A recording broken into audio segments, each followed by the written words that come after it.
Te honramos en esta noche. Y venimos delante de ti porque tú eres nuestro Dios, nuestro Rey, nuestro Señor. Y te damos gracias por tu infinito amor. Gracias por amarnos. Gracias por salvarnos.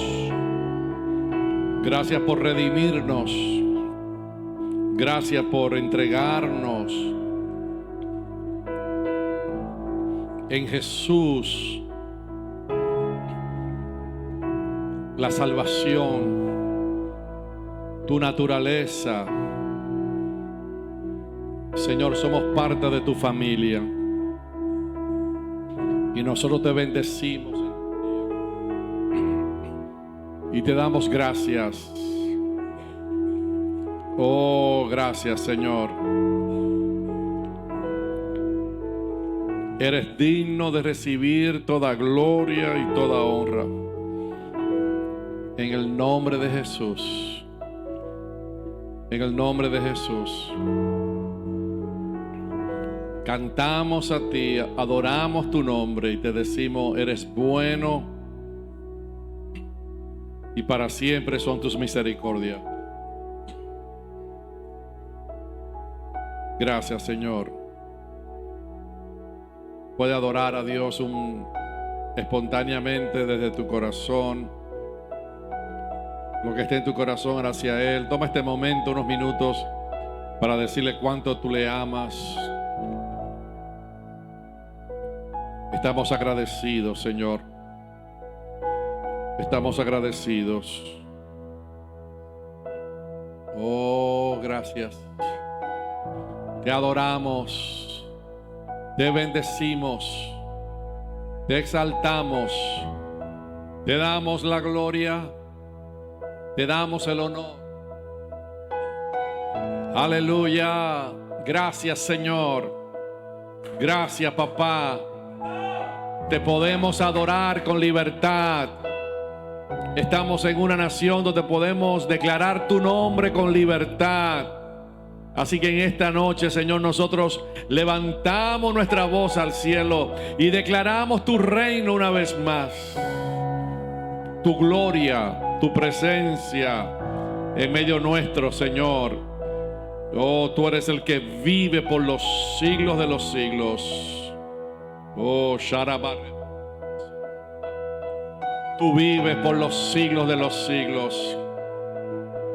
Tú eres el inmortal, el sabio, el único Dios vivo y verdadero. Toda la tierra está llena de tu gloria. Toda la tierra está llena de tu gloria. Toda la tierra está llena de tu gloria. Gracias, Señor. Aleluya. Te adoramos y te bendecimos. Y te honramos en este día con todos nuestros corazones. Así que, Padre, nos unimos en fe en esta hora. Oramos, Señor, desde las alturas. Oramos, Señor, sobre toda esta ciudad en el nombre de Jesús. Venga tu reino, sea establecida tu voluntad en toda esta región. En el nombre de Jesús, sea establecida la voluntad del Padre. Llamamos a aquellos que tú ensamblas. Llamamos a aquellos que tú traes, Señor, para que juntos el año que viene podamos levantar juntos un altar de adoración. Te honramos y te bendecimos y te damos gracias. Oh, gracias, Señor. Eres digno, eres digno, eres digno, eres digno. Digno de recibir la gloria, digno de recibir la honra, digno de recibir el honor, la majestad, la gloria por los siglos de los siglos. Gracias, Señor. Gracias. En el nombre de Jesús. En el nombre de Jesús. En el nombre de Jesús. Gracias, Señor. Mientras usted se acerca al frente, un poquito al frente, saluda a su hermano, saluda a su hermana. y oremos que la palabra de Dios en el día de hoy pueda inundar nuestros corazones. La palabra revelada, la palabra expuesta. Damos gracias a Dios en el nombre de Jesús. Amén. Qué bueno que usted está en su casa. Qué bueno que podemos juntos venir delante de su presencia y estudiar juntos la palabra de Dios. Podemos venir y adorar al Padre. Acérquese lo más que usted pueda, por favor. A menos que tenga alguna condición, que deba mantener la distancia, pero si no, vamos juntos a estudiar la palabra de Dios. Abra su Biblia conmigo en el libro, la epístola del apóstol San Pablo a los Colosenses. Hay una tremenda enseñanza en el día de hoy. Queremos juntos estudiar la palabra, mirar lo que la palabra de Dios nos dice en este tremendo libro en el día de hoy. Colosenses capítulo 1, vamos a continuar la tercera parte de lo que le hemos llamado la supremacía de Cristo. Vamos a desarrollar los versículos del 15 al 20. Dice así la palabra de Dios. La semana pasada estuvimos hablando un poquito acerca de cómo Dios nos libró, según dice el verso 12, dice: con gozo dando gracias al Padre que nos hizo apto para participar de la herencia de los santos en luz. Dice el verso 13, el cual nos ha librado. Diga conmigo, librado. Eso es la palabra rescatar. Dios nos ha rescatado, nos ha llamado. Y dice que nos ha librado de la potestad de las tinieblas y trasladado al reino de su Hijo amado Jesús. Y dice el verso 14, dice que fuimos transferidos. Esa palabra trasladado es transferir. Cuando usted toma a algo y lo reubica. Y eso fue lo que Dios hizo con nosotros. Nos reubicó, nos sacó de la potestad, del dominio, de la autoridad de las tinieblas y nos trasladó al reino de su Hijo amado Jesús. Así que Dios ha hecho algo precioso. Dice, en quien tenemos redención por su sangre, el perdón de los pecados. Así que dice aquí la razón por la cual Dios nos sacó. ¿Por qué Dios nos libró? Dios nos libró y nos sacó porque Dios vino a redimirnos. Él vino a salvarnos, Él vino a librarnos. Él vino a tomar nuestras vidas y rescatarnos y llamarnos al reino de su Hijo amado Jesús. Y eso es bien poderoso porque no solamente Dios nos libera, Dios nos quita el poder de Satanás, sino que nos traslada, y no solamente nos traslada, sino que cuando está haciendo eso nos está redimiendo, nos está llamando, nos está trayendo al reino de su Hijo amado Jesús. Es la palabra, tiene un concepto muy lindo porque no es simplemente librarnos, redimirnos, sino que lleva en la connotación de que aquel que redime es el familiar más cercano. Eso es muy importante porque ese es el concepto goel en el hebreo. Es cuando Dios, el pariente más cercano, te tenía que redimir. Y tenemos muchos ejemplos en la Biblia, especialmente, por ejemplo, cuando se moría el esposo de una familia. Entonces el hermano que seguía tenía que casarse si no tenía descendencia o herencia esa mujer, y tenía que levantarle una herencia a su hermano. Él era la redención, era el familiar más cercano era el que te tenía que rescatar, te tenía que librar, te tenía que llamar y traerte entonces otra vez a la familia de Dios. Es algo bien poderoso porque es el mismo concepto. ¿Quién es el familiar más cercano de nosotros? Dios. Porque Él fue el que nos creó, Él nos hizo. Entonces Él no mandó, por eso dice, la Biblia lo dice muy claro, dice, Él no mandó a los ángeles a rescatarnos. Porque hubiera sido fácil, Dios manda un ángel, muere tú por ellos y ya, y se acabó. No, Él tuvo que venir porque Él era, y ahorita vamos a ver por qué Él era el familiar más cercano de nosotros. Porque Cristo fue el creador del hombre.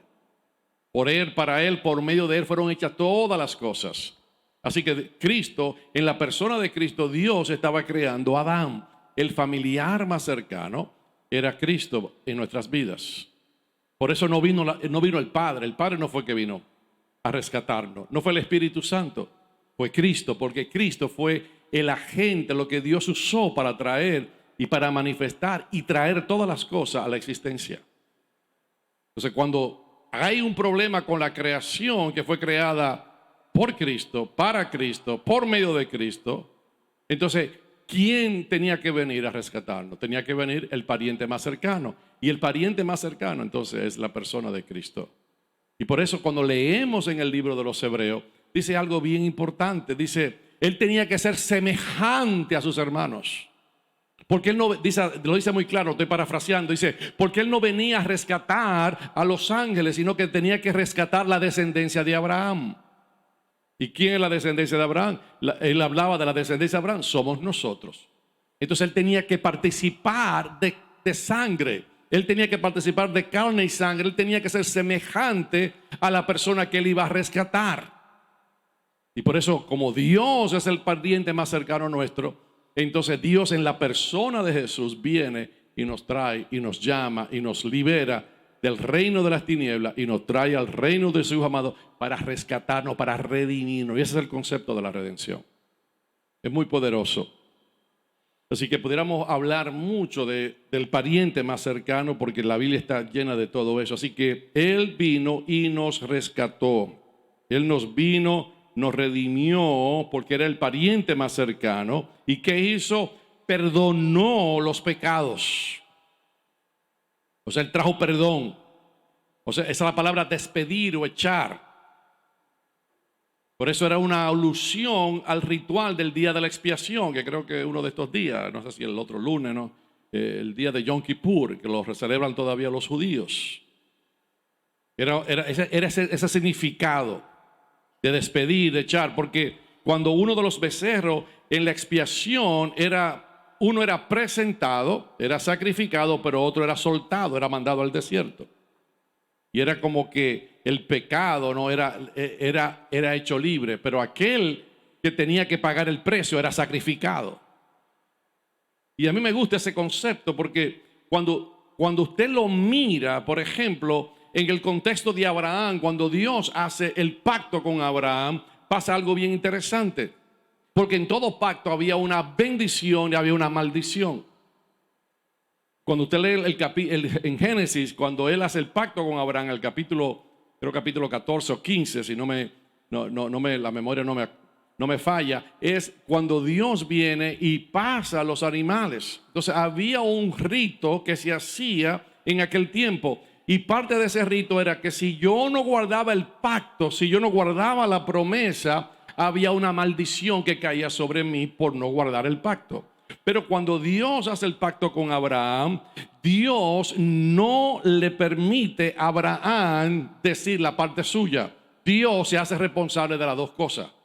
Y a mí me encanta eso, porque lo que Dios estaba diciendo a Abraham es, Abraham, no solamente yo voy a tomar no solamente te voy a dar la bendición, sino que yo voy a tomar el sacrificio y voy a pagar el precio. Y yo voy a morir voy a pagar el precio para que la bendición de ese pacto tú no tengas que hacer nada. Dios tomó las dos partes. ¿Y dónde la tomó? En la cruz. ¿Cuándo? Cuando perdonó nuestros pecados. ¿Cuántos dicen amén a eso? O sea, Dios no solamente nos trajo bendición, sino que Dios también tomó la maldición de la cual nosotros éramos los que teníamos que recibir esa maldición porque habíamos pecado. Así que Dios en la cruz hace algo tan hermoso. Él hace las dos cosas. Hace el intercambio, hace la bendición, pero también toma para sí el castigo del pecado del hombre. Eso para decir gloria a Dios, amén. Eso es tremendo. En quien tenemos redención por su sangre, el perdón de los pecados. Así que Dios toma el pecado de nosotros. Ahora, mire bien cuando comienza, para comenzar lo que queríamos compartir en el día de hoy. Dice, y Él, hablando de Cristo, ¿no? Dice que nos ha trasladado al reino de su Hijo amado Jesús, en quien tenemos redención, en el Hijo tenemos redención, el perdón de los pecados. Y Él es, ¿qué? La imagen del Dios invisible, el primogénito de toda la creación. Ahora, aquí comienza la palabra de Dios a decir algo bien poderoso, porque dice que ahora el Hijo, Él es la imagen del Dios invisible. ¿Por qué la imagen del Dios invisible? Dice acá, porque Él es el primogénito de toda creación, porque en Él fueron creadas todas las cosas, la que hay en los cielos y la que hay en la tierra, visibles e invisibles, sean tronos, sean dominios, sean principados, sean potestades, todo fue creado por medio de Él y para Él, dice el versículo 16. Ahora, aquí la palabra de Dios dice que Cristo es la imagen del Dios invisible. ¿A qué se refiere eso? Que Cristo es el que revela al Padre. Ahora, tú sabes, tal vez para muchos de ustedes esto no le va a hacer mucho sentido. Por ejemplo, para Sánchez, tal vez tú nunca has visto un rollo de los viejos. ¿Cómo se eran unos codas? Esos scrolls.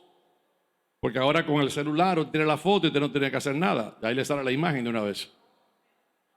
Entonces esos rollos de fotografía que se usaban antiguamente eran bien interesantes.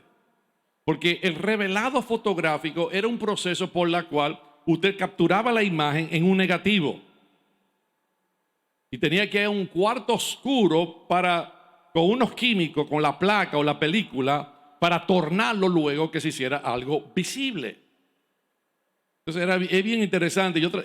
La finalidad de todo eso era transformar la imagen latente en una imagen visible y permanente.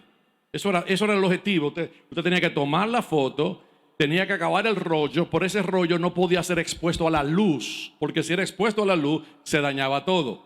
Entonces usted tenía que ir a un cuarto oscuro, echar ciertas químicas para tomar el negativo y convertirlo en positivo y luego plasmar esa imagen en un papel. Y eso es lo que me viene a la mente. Dios es invisible, dice, por eso dice aquí, es la imagen del Dios invisible. A Dios, al Padre, nadie lo ha visto. Él estaba allá. Entonces Cristo viene y trae esa imagen, trae esa revelación y trae, dice la Biblia, que es el Dios, es la imagen del Dios invisible. Y como hemos dicho, ¿no? Esa palabra es la palabra Eikon. E-I-K-O-N. Y se usa aquí para Jesús declarar que Él es la imagen, Él es el icon, donde hace al Dios que es invisible, lo hace visible. Si usted se fija, por ejemplo, esa misma palabra es usada en el capítulo 3 de Colosenses, versículo 10. Y quiero tomar cierto momento porque creo que es muy importante poder entender este concepto. Porque la revelación de Dios usted no puede conocer más de Dios si no es en la persona de Cristo.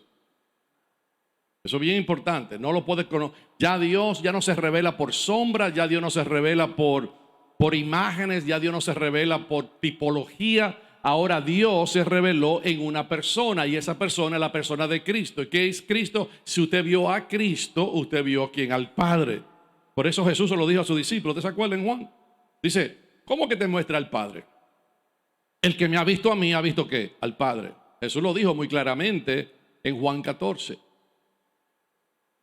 Ahora, en el capítulo 3, dice así: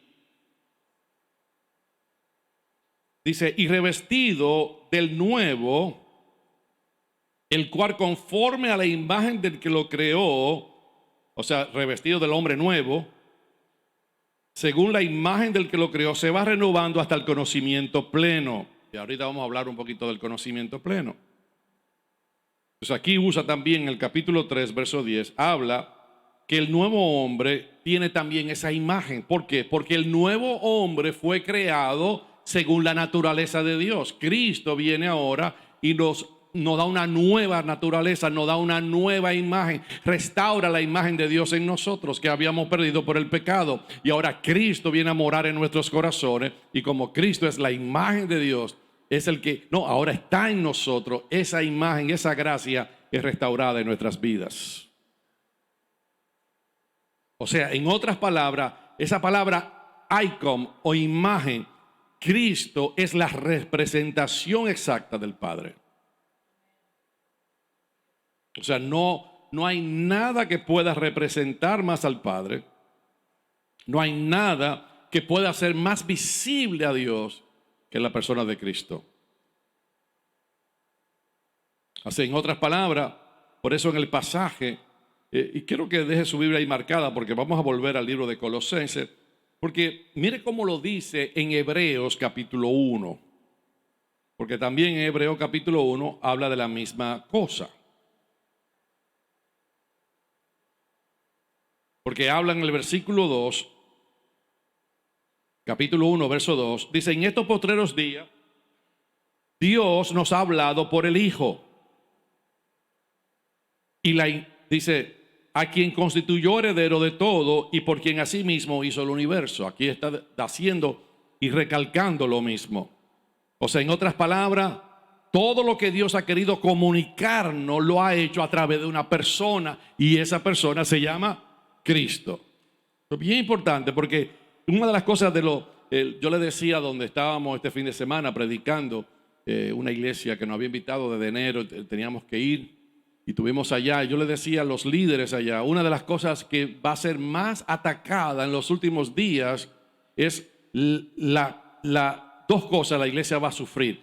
Una es que la iglesia va a querer ser, el judaísmo va a querer entrar a la iglesia, y otra cosa es quitar, ¿no?, esa totalidad de lo que Cristo es y tratar de añadirle algo a lo que ya Dios hizo en la persona de Cristo. Yo siempre lo digo de esta manera: la ofensa más grande que tú le puedes decir a Dios es que el sacrificio de Jesús no fue suficiente y que tú tienes que añadirle algo más para que Él te haya agradado contigo o conmigo. Eso está lejos de la verdad. Eso está lejos de la verdad. Es una ofensa a Dios el yo decirle a Dios que no fue suficiente que Él muriera por mí y que yo tengo que hacer algo más para que Él me pueda escuchar o Él me pueda oír. Eso no cabe en nada. Eso porque ya todo lo que Dios nos quiso decir y todo lo que Dios nos quiso revelar de lo que Él es, lo hizo en la persona de Cristo. Entonces, ¿qué yo debo de hacer? Relacionarme con Cristo, incrementar esa relación con Cristo para yo poder conocer continuamente lo que Dios me quiere decir a través de la persona de Jesús.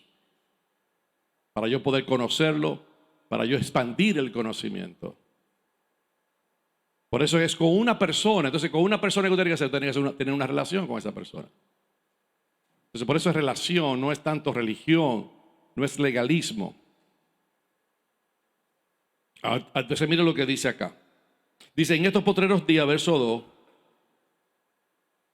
dice, Dios nos ha hablado por el Hijo, Hebreos capítulo 1, verso 2, a quien constituyó heredero de todo y por quien asimismo hizo el universo. Y de eso hablamos bastante cuando estudiamos el libro a los Hebreos o la epístola a los Hebreos.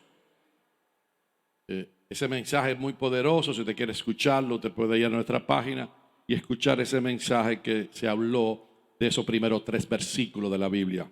Pero ¿por qué yo lo traigo en esta noche? Porque dice aquí el verso 3, el cual, siendo el resplandor de su gloria. ¿Quién es el resplandor de su gloria? Cristo. Y la imagen misma de su sustancia. Él es la imagen misma. En otras palabras, esa palabra sustancia es la palabra upotasis en el griego. O sea, Él tiene la misma composición divina que el Padre. Eso es bien poderoso. O sea, Jesús, incluso cuando habla del Espíritu Santo, dice, y le daré otro consolador, no está hablando de otra persona, o sea, no de una persona que está ajena a la naturaleza de Dios. Le voy a dar uno para que esté con vosotros, el consolador, el Espíritu Santo, que tiene la misma naturaleza y la misma característica mía. O sea, cuando hablamos del Padre, cuando hablamos del Hijo y cuando hablamos del Espíritu Santo, los tres son uno y los tres tienen la misma característica y la misma naturaleza. Por eso aquí dice que Él es la sustancia misma del Dios invisible. En otras palabras, Cristo tiene la misma composición espiritual ¿de quién? Del Padre, de Dios.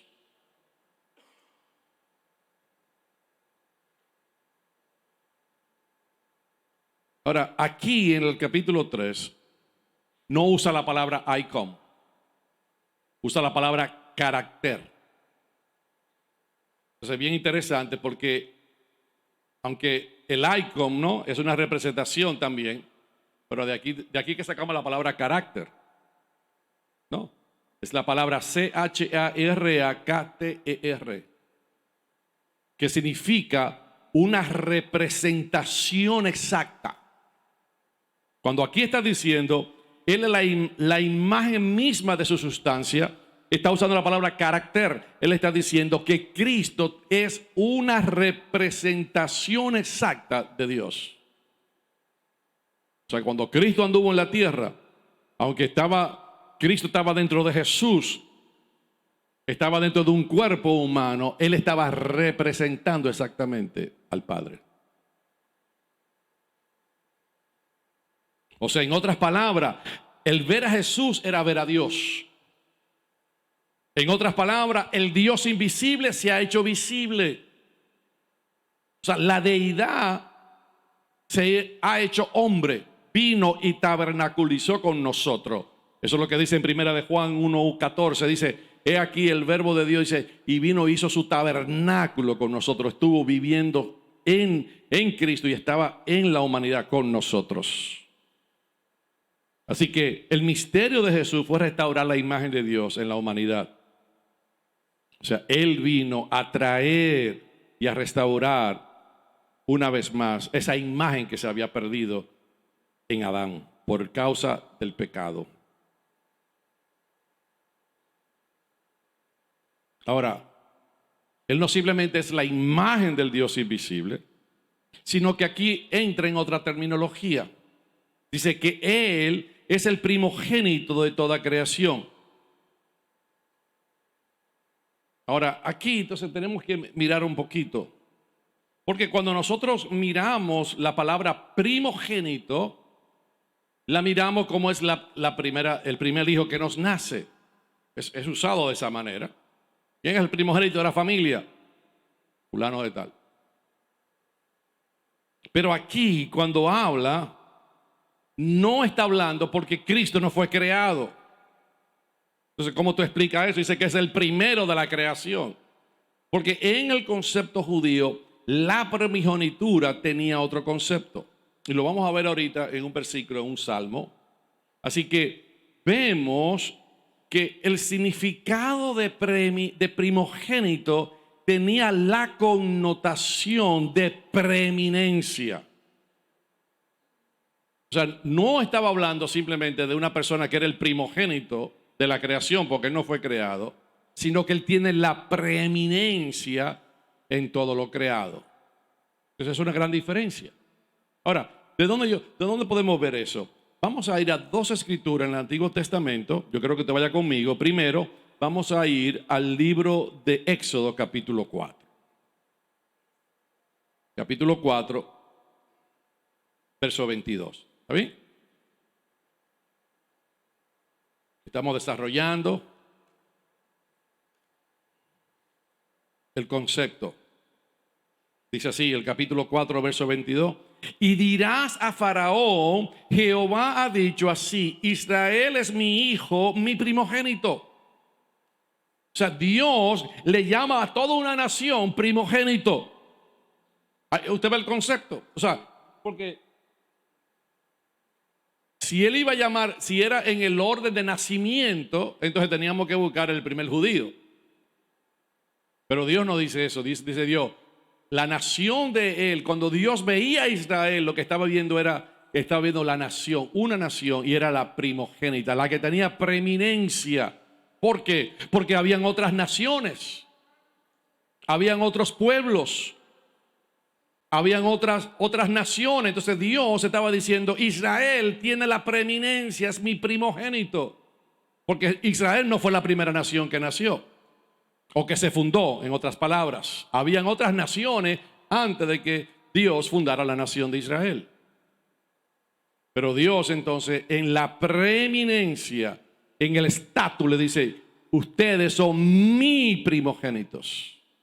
Y es bien interesante porque nosotros que lo que crecimos en una iglesia pentecostal, ¿qué decíamos nosotros siempre? Que Dios le dijo a Faraón, deja ir a mi pueblo. Dios no le dijo eso a Faraón. Dios le dijo, según las escrituras, le dijo, deja ir mi hijo, mi primogénito. No era un pueblo.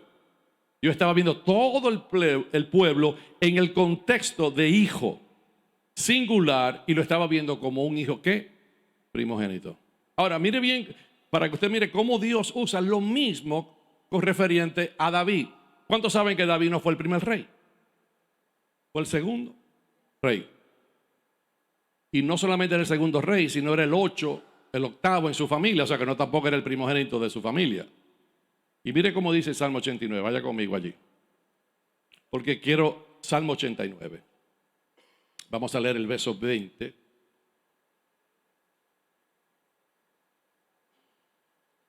Y así vemos el concepto de cómo, de diferente manera, esta palabra primogenitura se refiere en la Biblia.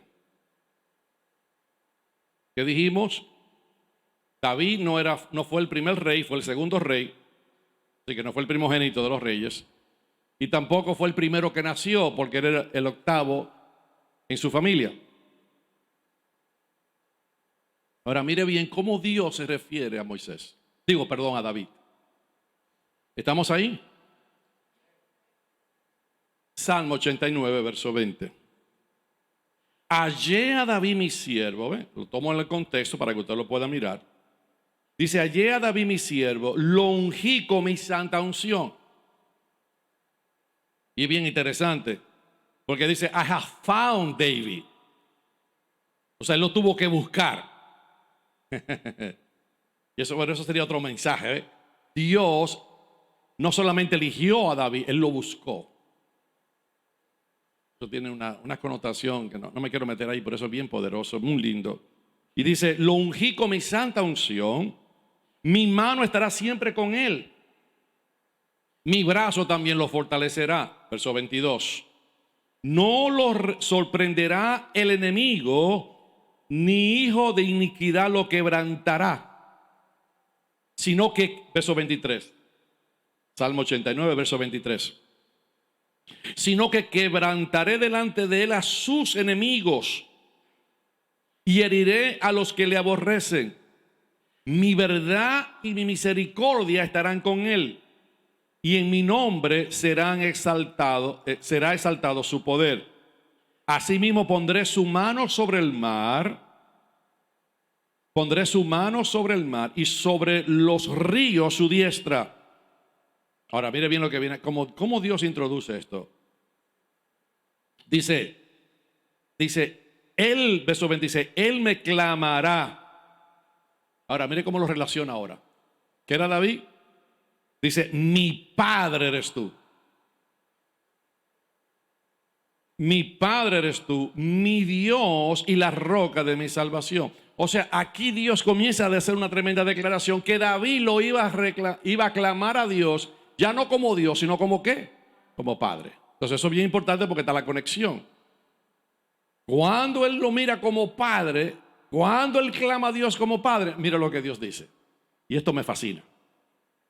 Dice, él me clamará, mi Padre eres tú. Por eso la identidad de hijo es muy importante, porque nosotros no solamente somos hijos, sino que somos hijos ¿qué? Primogénitos. O sea, tenemos que meternos en nuestra mente, porque Cristo es el primogénito, pero ahora ha hecho una compañía de primogénitos que la Biblia dice en Romanos es la congregación de los primogénitos. O sea, cuando nos congregamos en esta noche, todos los que estamos aquí congregados somos la congregación de los primogénitos. Oh my God.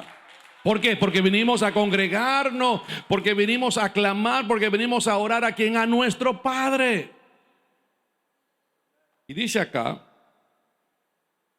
en el verso 27, yo, porque me llamó mi Padre, yo también le pondré por primogénito. ¿Qué quiere decir eso? Que hay personas que están en la iglesia por no caminar bajo la identidad de hijo, Dios nunca lo puede poner como primogénito. Es cuando nos relacionamos como Dios y lo entendemos como Padre, que nosotros podemos entonces recibir esa configuración y esa bendición de ser llamados primogénitos. Aunque ya somos primogénitos, pero no se manifiesta esa plenitud porque no caminamos bajo esa mentalidad. Tú sabes, cuando uno camina con Dios, yo no sé cómo decirlo, pero tú entras en un modo de no esfuerzo. Eso se coge tiempo. O sea, tú caminas con Dios y tú aprendes con Dios a esforzarte, pero en su gracia. No a esforzarte humanamente para alcanzar algo, para tener algo. ¿Por qué? Porque ya tú eres hijo. O sea, simplemente tú configuras tu pensamiento y tú comienzas a caminar de una manera tal que cuando tú miras a Dios, siempre tú lo miras como tu Padre. Y cuando caminamos en eso y nos acostumbramos a caminar en eso, nos damos cuenta entonces que Dios, hay algo, una tremenda relación con aquellos que le llaman Padre. Dice, yo también le pondré por primogénito el más excelso de los reyes de la tierra. Para siempre le conservaré mi misericordia y mi pacto será firme con él. Mire cómo lo dice en la traducción del lenguaje actual este versículo 27. Me llama mucho la atención. Dice, yo le concederé los derechos que merece todo hijo mayor. Ve, aquí lo describe la primogenitura.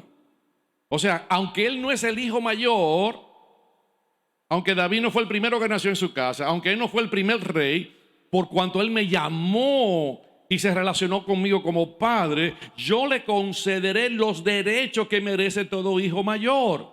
Lo pondré por encima de todos los reyes del mundo. Aleluya. ¿Cuántos dicen gloria a Dios? ¿Cuántos son hijos de Dios? ¿Cuántos miran a Dios como su Padre? Entonces Dios no solamente te llama hijo, sino que te llama primogénito. Te pone en la compañía de los primogénitos. Por eso la palabra nos enseña entonces que el concepto era mucho más que simplemente un orden de haber nacido primero, sino que el orden tenía que ver con la preeminencia, con el sello del Padre que te aparta y te da la gracia de no simplemente llamar hijo de Dios, sino también ser un primogénito.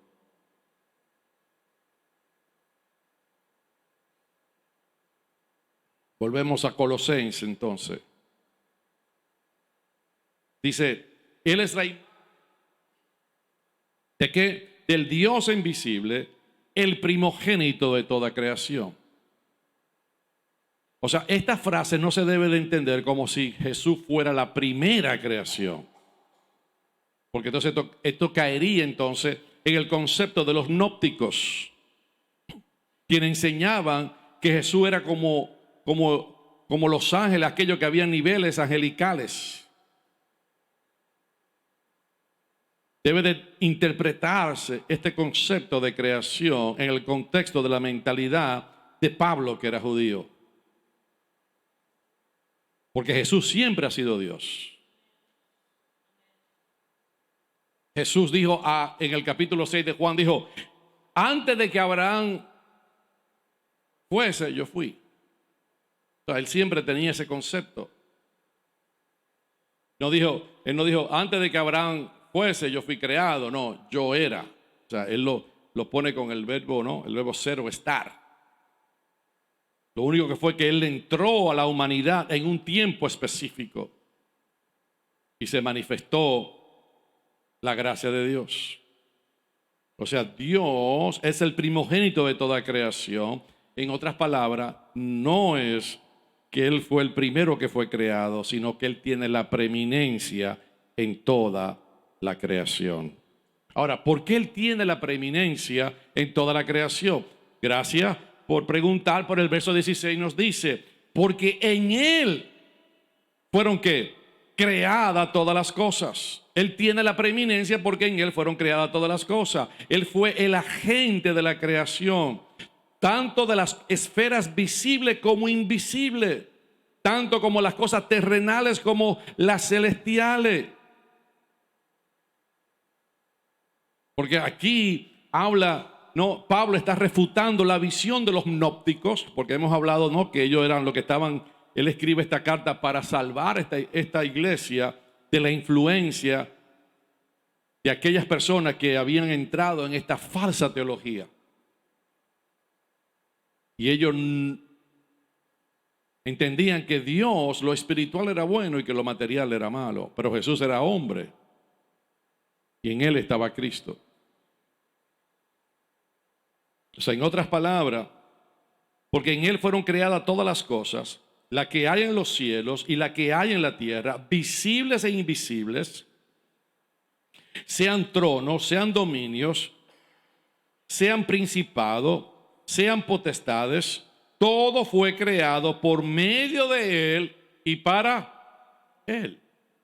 O sea, aquí el verbo crear se usa dos veces. Se usa en el versículo 16, pero también se usa en dos veces se usa en el versículo 16. En el primero indica ciertas cosas que Él fue por el cual fueron hechas todas las cosas. Y todo fue creado por medio de Él. El propósito fue hacerlo por medio de Él y para Él. O sea que en otras palabras, Cristo fue el promotor de la creación. El que tuvo todo el envolvimiento en el proceso de todo lo que fue creado. La persona de Jesús.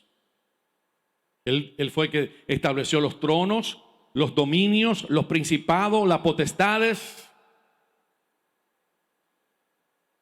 En este contexto, Él fue el Dios no solamente del gobierno de las cosas naturales, pero de las cosas que también tenían niveles angelicales, como decían los maestros de aquel tiempo, que habían niveles. Cristo fue el creador de todo, no dejó nada fuera. Él fue el que hizo todas las cosas. Y que todo fue creado ¿para quién? Para Él. O sea que Jesús no solamente fue el agente de Dios Padre en la creación, sino que también Cristo fue la meta por la cual Dios hizo la creación. Porque la creación no se quedó sin propósito, la creación era para Él. Para de Jesús, para Cristo.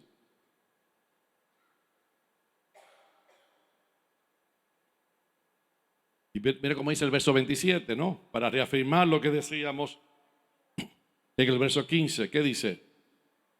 Y Él es antes de todas las cosas.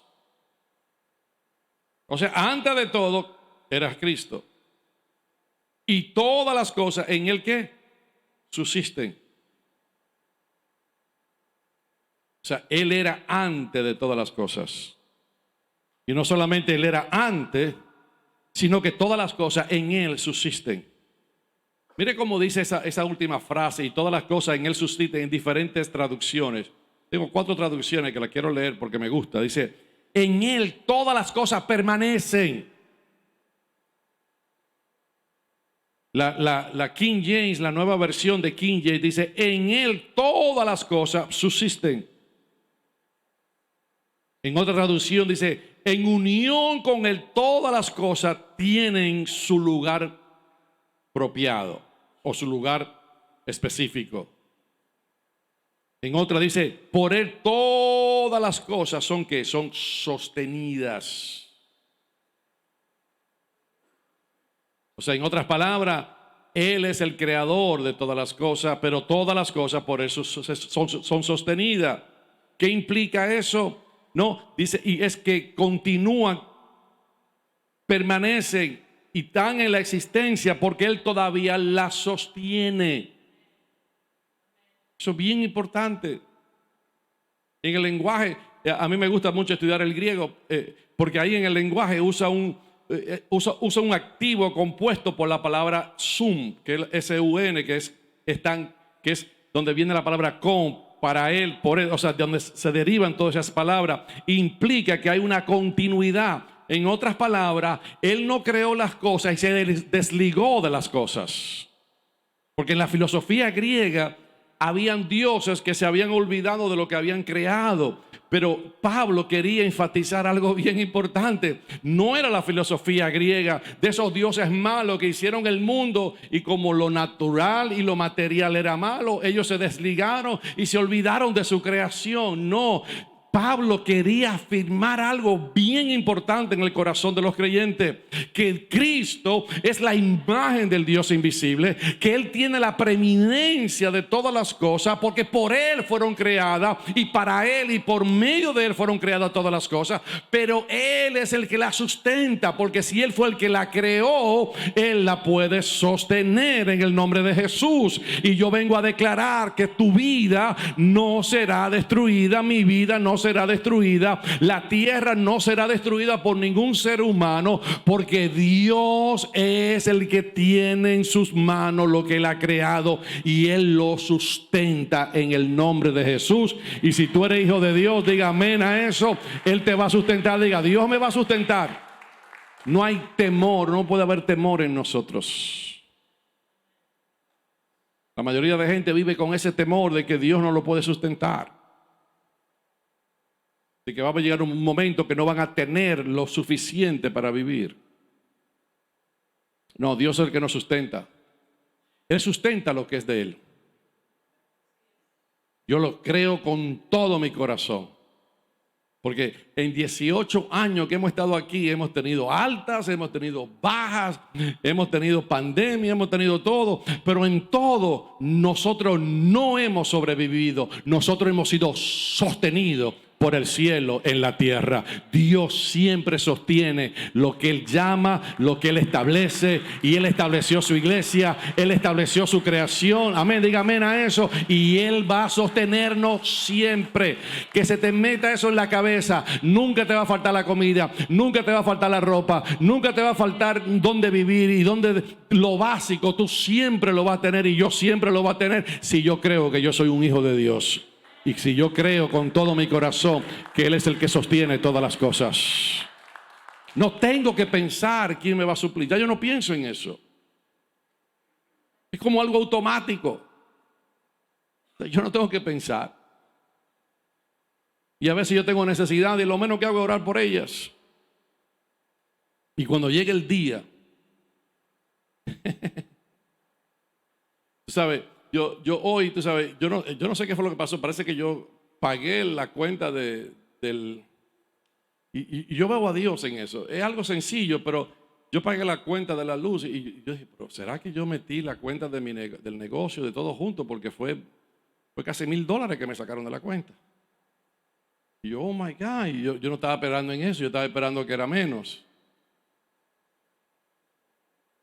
Y yo había visto a alguien me había dado un cheque para mí, y yo lo abrí, y yo no sé cómo yo lo vi mal, porque yo vi $500, pero eran $1,500. Y cuando voy al banco es que me doy cuenta que eran $1,500. Yo iba para el banco a depositar $500 hoy, y cuando le hago el endorsement y lo veo otra vez, no fue que no le vi el palito, eran 1,500. Y yo decía, oye, siempre te la luce. Yo estaba, tú sabes, yo decía, bueno, tengo que cubrir esto. No solamente cubrir lo que necesitaba, sino que me sobró. Aleluya. Y pude darme ofrenda en el día de hoy. Son cosas pequeñas, pero Dios siempre te sostiene. Diga amén a eso. Dios siempre nos sostiene. Dios siempre nos bendice. Cuando uno menos lo espera, y uno dice, wow, mira qué lindo es Dios. Él es el que tiene todas las cosas, tanto materiales como espirituales. Él es el que sustenta todo lo creado.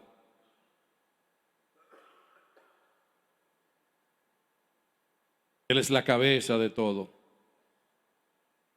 Él sostiene todas las cosas. Antes de que Abraham Él fue.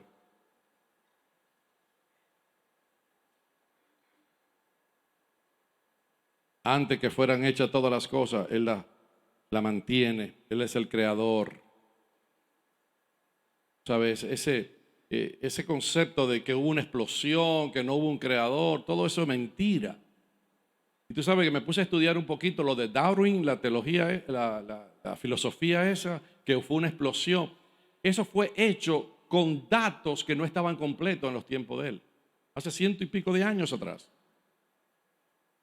Cuando se hizo con ciertas fósiles que habían encontrado y decían que la tierra, que sé yo qué, todo eso. Después de 120 años estuve leyendo que después de Darwin y el conocimiento de los registros fósiles que se han encontrado, dice que hay 250,000 de especies fósiles que ahora han aparecido después que Darwin murió. ¿Y tú sabes qué dice? La situación no ha cambiado. Tenemos menos ejemplos de transición evolutiva que lo que tenía en la época de Darwin. En otras palabras, tú sabes, cuando querían probar de que era una evolución, ahora hay más especies que han encontrado a través de la arqueología, que han encontrado, hay 250,000 y cada vez desciende la probabilidad de que hubo algo que evolucionó. No, porque todo fue creado, todo fue creado. ¿Por quién? Por nuestro Padre. Yo estaba hablando con Juan Carlos, que lo fui a llevar a la escuela el lunes, y él está estudiando la primera clase de física y de astronomía, y él está hablando, entonces dice que su maestro, cuando vino el primer día de clase, mira lo que dijo el maestro, dice, esta clase de física, dice, el que estudia física y le estudia seriamente, no puede negar la existencia de Dios. Un maestro que no conoce a Cristo. Ellos saben que para poder tener todo de la manera que está, la distancia, la rotación, la velocidad, nada se mueve por miles y miles y miles y miles de años. La Tierra va a la misma velocidad, todo va a la misma velocidad. O sea, es algo tan tremendo como Dios creó todas las cosas. Y cuando él me hablaba, yo, wow. Y yo le decía, yo miraba para arriba y le decía, oye, man, God. Yo le hablo así a veces, digo, tú tienes un cerebrazo. Porque, oye, para tú combinar todo, para combinar el cuerpo, para combinar los ojos, para combinar los miles de millones de microorganismos, todo lo que se mueve, todo lo que existe, cómo todo el ecosistema, una cosa depende de la otra y cómo todo se mantiene por siglos y no cambia. La luna no se mueve, simplemente, o sea, da la misma cara siempre a la Tierra, no se le ve la parte de atrás, no se acerca ni un segundo, ni un centímetro para allá, ni un centímetro para atrás, porque si se mueve un centímetro para adelante o un centímetro para atrás, entonces hay olas y cosas que nos van a arropar, el clima va a cambiar. O sea, Dios hizo todo tan perfecto. Es una mentira del diablo, es una mentira de los impíos y de los filósofos que quieren negar la existencia de Dios. El que creó todas las cosas fue nuestro Padre, y si es nuestro Padre, Él la sustentará y Él nos cuidará siempre. Aleluya, diga amén a eso. Yo digo amén, amén, amén, amén, amén, amén, amén, amén. Él es el Dios todopoderoso.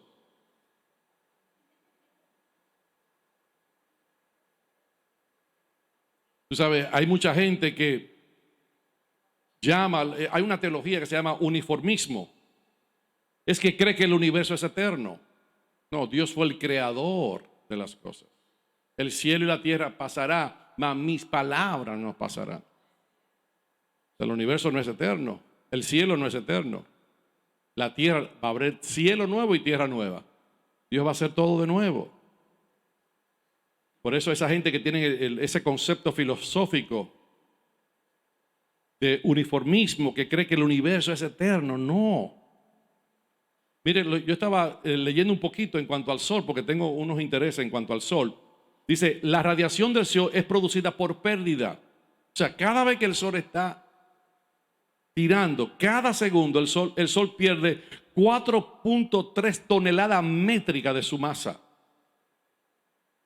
O sea, que en otras palabras, el sol un día se va a oscurecer, es como una estrella, se va a apagar. No sé cuánto tiempo. Bueno, ya yo no soy Dios en cuanto a eso y la matemática, pero yo sé que le quedan muchos años de vida a ese sol. Pero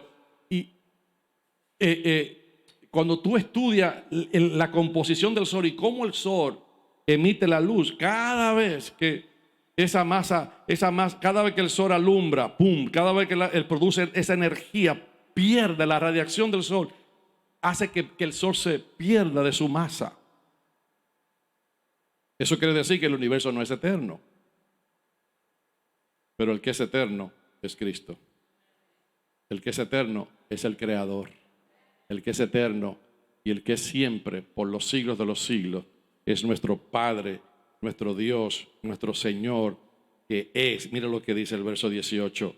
Dice, y Él, ahí me encanta eso, porque habla de la creación, Él la sustenta, Él es el que la guarda. Pero mire lo que dice el verso 18, eso para nosotros en esta noche. Dice, y Él es la cabeza del cuerpo que es la iglesia. Aleluya.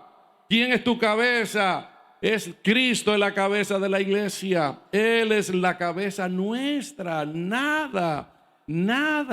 La iglesia no está, ¿cómo se llama? No está abandonada. No, Cristo es la cabeza de la iglesia. Por eso la iglesia es el lugar más poderoso, es el lugar y es la organización más poderosa en la tierra, porque la cabeza de la iglesia se llama Cristo. Dígame, qué poderoso eso.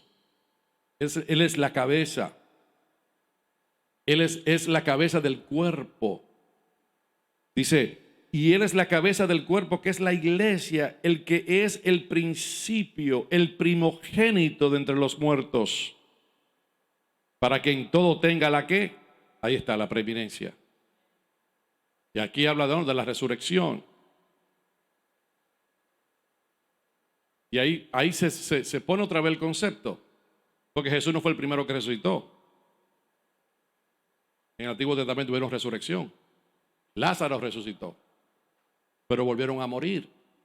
Pero Cristo resucitó y nunca más murió. Entonces Él tiene la preeminencia y por eso le llaman el que resucitó de entre los muertos, el primero. Dice, el que tiene la plenitud, dice el primogénito entre los muertos, porque fue aquel que estuvo muerto, pero que resucitó y no murió más. Y por eso es el primogénito.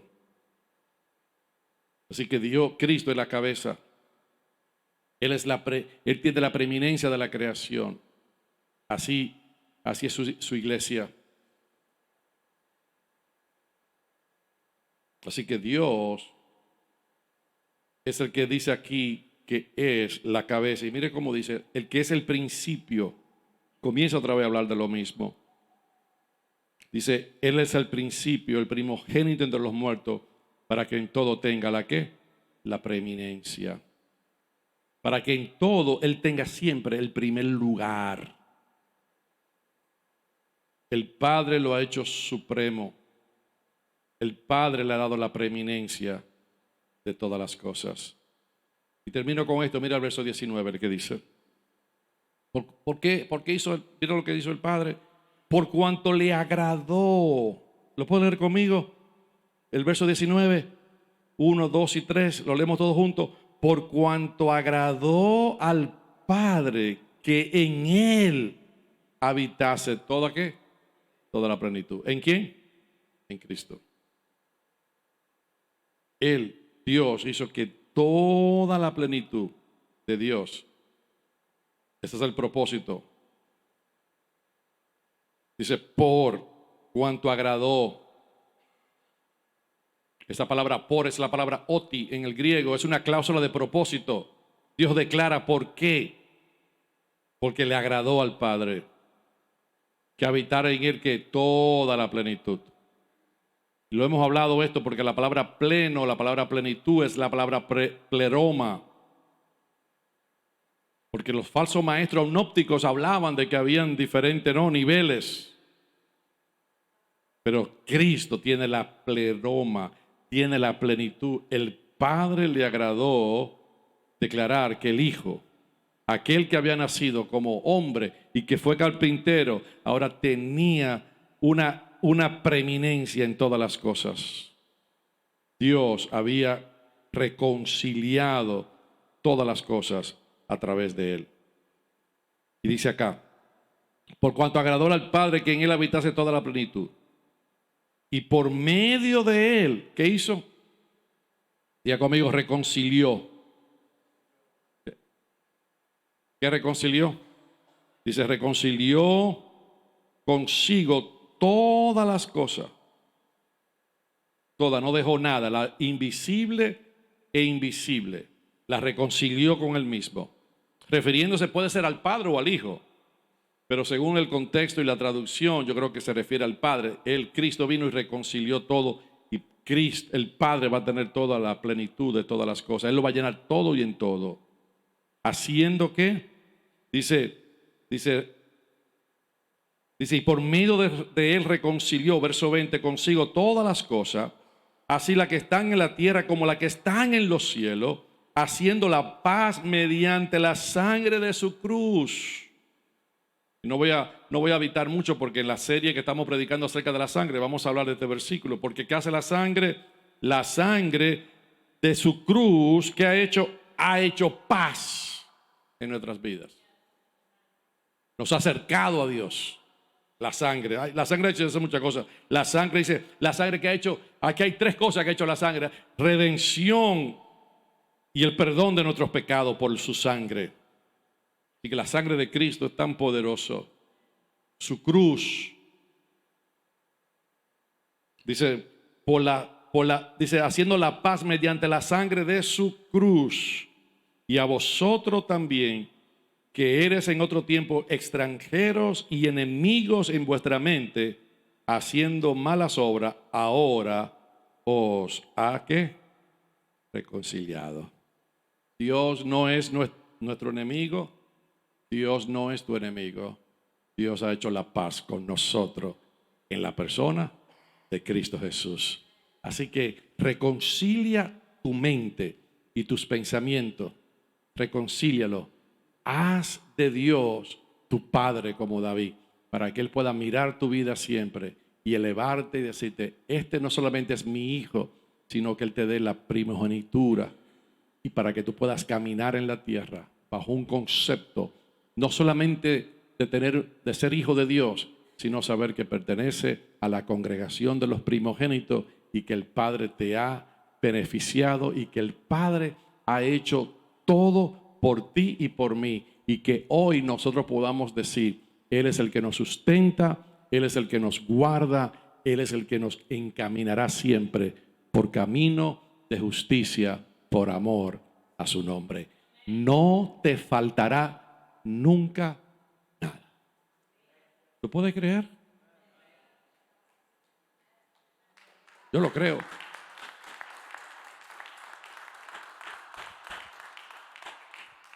Nunca te va a faltar nada que tú tengas que conocer de Dios para tu vida. Porque ya Dios hizo la provisión. Cristo es la imagen del Dios invisible. Si necesitas saber algo de Dios, pregúntale a Cristo, que está en tu corazón. Si necesitas algo, pregúntale a Él, porque Él es el creador de todas las cosas. Y si necesitas ser sustentado, dile al que te sustente. Porque Él es el que sustenta lo que Él ha creado. Él es el que nos perdonó y nos redimió y nos reconcilió con Él. Esa palabra luego la vamos a estudiar porque esa palabra reconciliar es cuando tú atraes a alguien otra vez cerca a ti. Y eso fue lo que Dios hizo. Nos llevó otra vez a estar cerca de Él. Aleluya. Así como estaba Adán en el huerto. Ahora nosotros estamos tan cerca. Es más, estamos más cerca ahora. porque ahora Dios vive en nuestros corazones. Él vive dentro de nosotros y Él vive en nuestras vidas. Puedes darle gracias a Dios y ponerte de pie y orar junto conmigo en el nombre de Jesús. Padre, te damos gracias, te honramos en esta noche, te bendecimos. Te damos a ti toda la gloria y toda la honra. Tú eres el que nos has reconciliado con tu propia cruz. Dice tu cruz, lo pone tan personal, su cruz. Jesús tomó sobre sí mismo la maldición de la humanidad. La maldición que había sido declarada en el antiguo pacto. Hizo un pacto con nosotros. Y Él reconcilió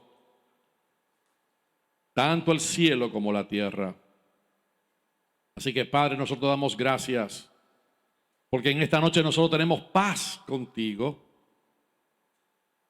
Porque mediante tu sangre y por tu cruz y por ese sacrificio tú nos has reconciliado contigo. Tú eres el Dios todopoderoso. Cambiaste la hostilidad y la convertiste en paz. Nos diste la gracia y nos ha dado la capacidad de que nosotros podamos, aleluya, tomar de su plenitud. Así que Padre, en el nombre de Jesús, nosotros te damos gracias en esta hora, porque tú eres el todo y en todo. Y te damos las gracias, Señor, porque no necesitamos nada más. Nada más. Todo lo tenemos en Cristo Jesús. Así que Padre, en el nombre de Jesús, yo oro en esta noche que tú nos ayudes a continuar creciendo cada día más en nuestra relación con Cristo. Que podamos crecer en el conocimiento de tu palabra y que podamos caminar en la tierra creyendo que tú eres el todo y en todo y que tú sustentas nuestras vidas y que si tú nos llamaste y nos hiciste vivir en este tiempo en la tierra, tú nos guardarás, tú nos sustentarás, tú nos protegerás, tú siempre suplirás. Así que Padre, entramos en esa dimensión en el día de hoy y te damos gracias por darnos el privilegio, por darnos la gracia de poder estar en tu casa en el día de hoy y poder escuchar tu palabra. Así que yo levanto mis manos y te bendigo en el nombre de Jesús. Declaro que nada te faltará. Declaro que Dios se manifestará en tu vida y en mi vida y que Él continuará mostrando su fidelidad, su sustento, su amor para con nosotros. Padre, en el nombre de Jesús te damos gracias. Dele gracias a Dios por la vida y por la manifestación del Padre en la imagen de Cristo. Dele gracias a Dios por Cristo. Diga gracias porque Él es suficiente, porque no necesito nada más. Ya todo lo tengo en Cristo, ya todo ha sido cumplido en Cristo, ya todo ha sido perdonado en Cristo. Ya Cristo para mí ya es el todo y solamente necesito, aleluya, mantenerme en esa relación con Él. Eso es lo único que tengo que hacer, mantenerme apegado, mantenerme consciente de que Él está en mí y que yo puedo tener una relación continua con mi Padre a través de Jesús, a través de aquel que murió y que a través de su sangre nos reconcilió con Él.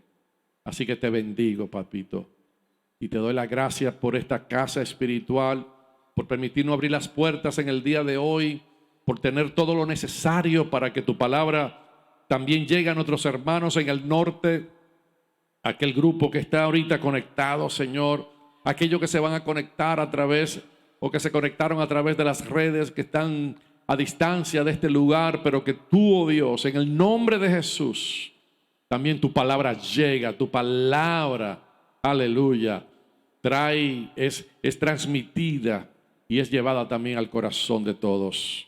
Te bendigo y te glorifico en el nombre de Jesús. Y todos dicen amén. Puede darle unos 30 segundos de aplauso al Señor mientras nos despedimos. Te bendecimos, declaramos el reino de Dios, declaramos la gracia de Dios sobre tu vida. Dios siempre te sustentará en el nombre de Jesús. Amén y amén y amén y amén por siempre en el nombre de Jesús.